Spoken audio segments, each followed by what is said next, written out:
nous allons vous donner aujourd'hui deux thèmes relatifs au COSHOC.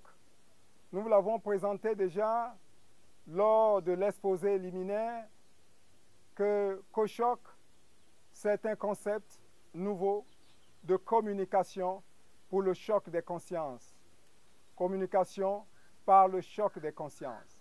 Parce que nous estimons qu'aujourd'hui, par rapport au rythme effréné de l'évolution technologique et de tout ce que vivent les populations de nos pays, l'homme a sa conscience comme édulcorée, pour ne pas dire pratiquement anesthésiée par la quête effrénée de l'avoir, du pouvoir et du savoir au plan épistémologique.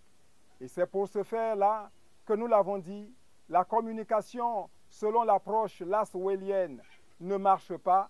La communication selon l'approche africaine du Kwaku-Kan ne marche pas non plus parce que les consciences africaines ont été reformatées et sont aujourd'hui pour la plupart mobilisées pour ce qui est du matériel. Il faut donc pouvoir arriver à faire en sorte que ces consciences-là puissent marquer un temps d'arrêt, puissent se laisser intéresser par un quelconque sujet que ce soit. Et nous avons été inspirés sur le concept COSHOC, communication par le choc des consciences. Le premier thème aujourd'hui est le suivant.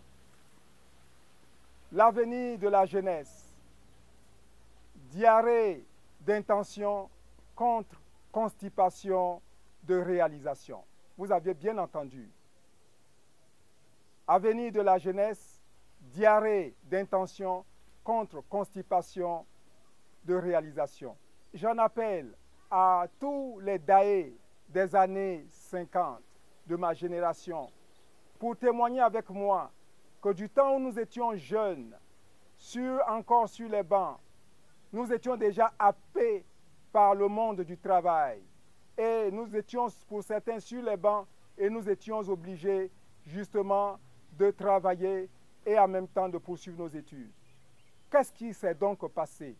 Il faut pouvoir l'expliquer.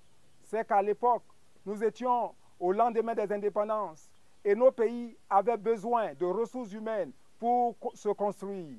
Et donc, le travail abondait. Alors, nous avons élaboré des dispositions de formation qui cadraient avec justement cette abondance de travail, cet appel de main-d'œuvre et de ressources humaines.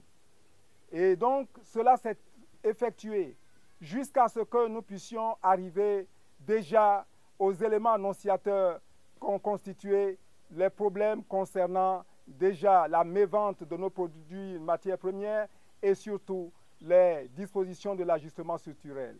Mais qu'est-ce qui s'est passé?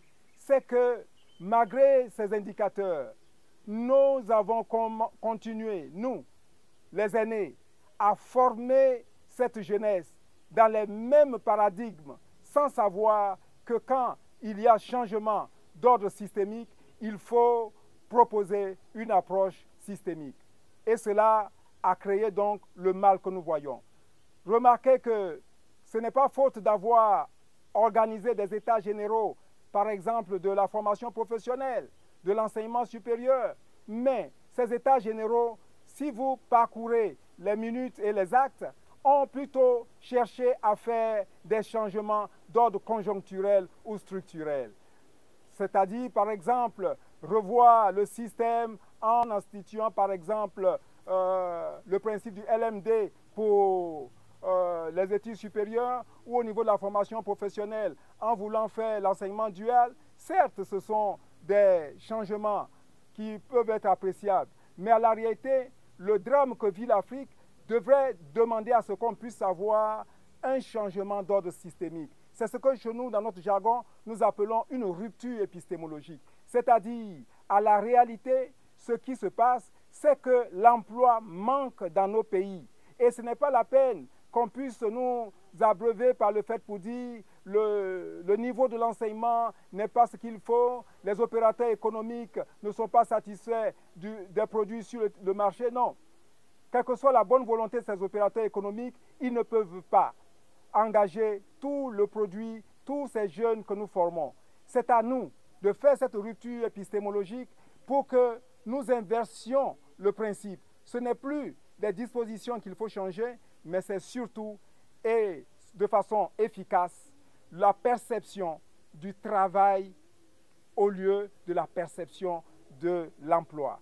Parce que en envisageant la formation par rapport au fait que nous voulons proposer des agents de développement qui sont des travailleurs et non des employés, nous allons pouvoir arriver à réaliser pleinement ce que je pourrais appeler la mise en valeur de toutes ces poches d'activités qui abondent. Et pour ce faire-là, nous aurons l'occasion, par exemple, au niveau de la rubrique FIAT, Forum des idées d'Afrique en avance sur le temps, de vous proposer des postes de travail où se trouvent des millions et des millions de secteurs où on peut justement engager la jeunesse, quel que soit le niveau d'études. C'est ce que nous voulons proposer.